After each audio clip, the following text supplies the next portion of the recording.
What's up, fam? I am at the studio this morning prepping some equipment for a upcoming bar shoot. I was thinking, even though bars aren't necessarily like my main clientele, I just feel like I'm usually shooting for liquor brands most often.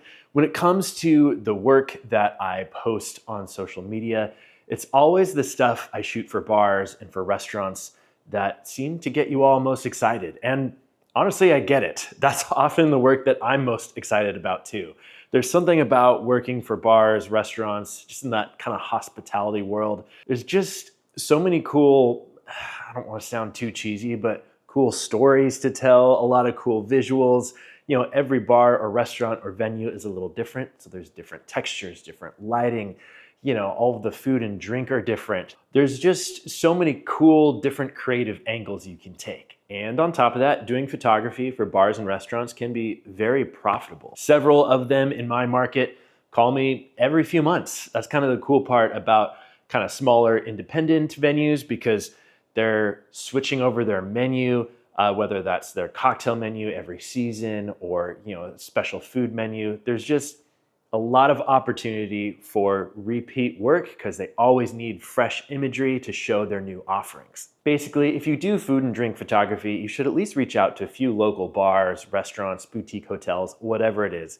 Because anytime you have an opportunity to make some money and do work that is very fun and energizing and can really spruce up your portfolio, then it's worth it. So before I finish packing and head to the shoot in a little bit, I wanted to drop some tips and practical advice to help you get started with doing photography for bars and restaurants.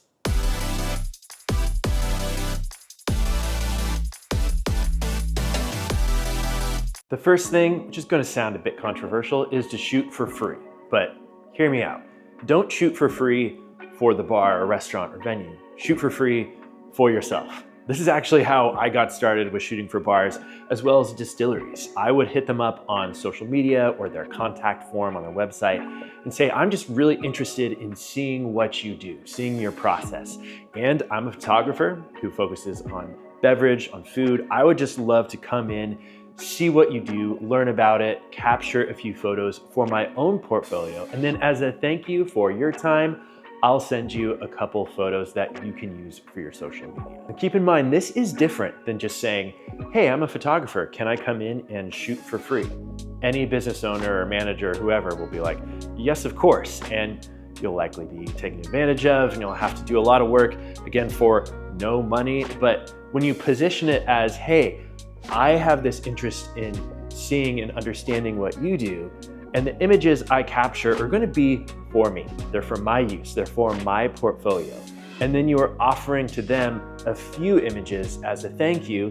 You're in control. You're the boss. You're not just offering your services and devaluing what you do by saying, hey, I'll shoot for you for free. Now, the actual long game, the point of even doing this, is to get you in the venue. You get to meet the person or people who might potentially hire you later. It's all about getting face time with the actual client and also allowing them to get to know you, to see how you work, and to see the quality of the work you produce. Even though you aren't getting paid to come in, you're still showing this interest in their work, in their business. They kind of get this sample of what you can produce and what it's like to work with you potentially. Now, they're unlikely to hire you on the spot for a shoot or even call you the next day for a project, but now you're going to be top of mind whenever they do have a new menu or they get featured in a magazine or article and they need someone to take photos of their dishes, their cocktails, their staff, whatever it is,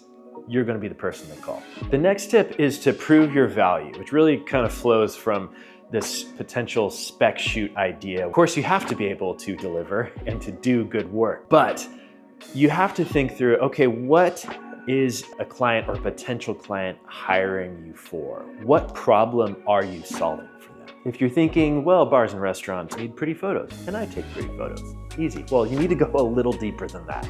Because if I was to boil it down to one thing, now there could be a lot of different things, but ultimately, when you're trying to sell your services to bars and restaurants, they're not just after pretty photos, not just after, cool imagery. What they use that for is, what they're fighting for is attention. I know it depends on your town, your city, wherever you're located, but I know for most major cities, there's a lot of cool restaurants, a lot of cafes, a lot of bars, so many different places customers could go to. So whether you're a brand new spot or a spot that's been around a long time, you're always kind of fighting for that attention for customers or potential customers to think of you and to come spend their money at your venue.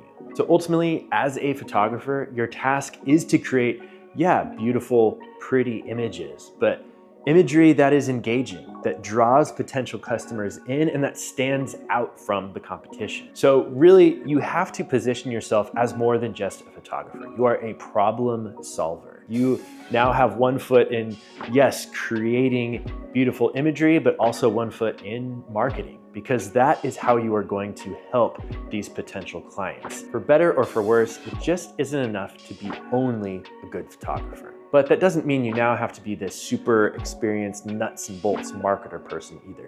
It's really about how you position and market yourself. So that's why I recommend marketing yourself as a problem solver, someone who can partner with your clients to see them succeed. The last thing I really wanted to emphasize here, at least for this video, is to prioritize client communication. And that's more than just respond to your emails in a timely manner, which you should definitely do that.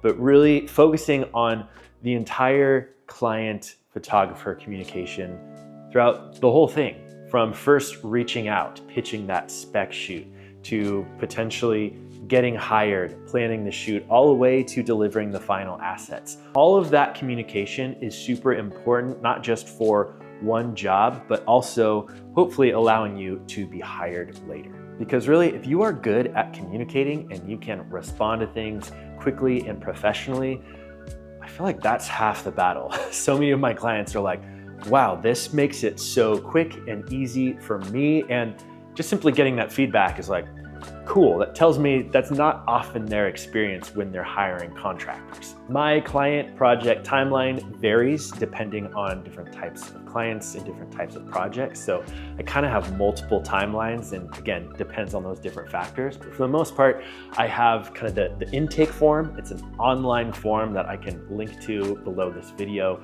where every client who hits me up, who wants to hire me, has to fill out a form giving me the general details of their potential project, their budget, their timeline, all of that. From there, I go to a proposal where I kind of write out, here's what I think will work based on the info they submitted in the form.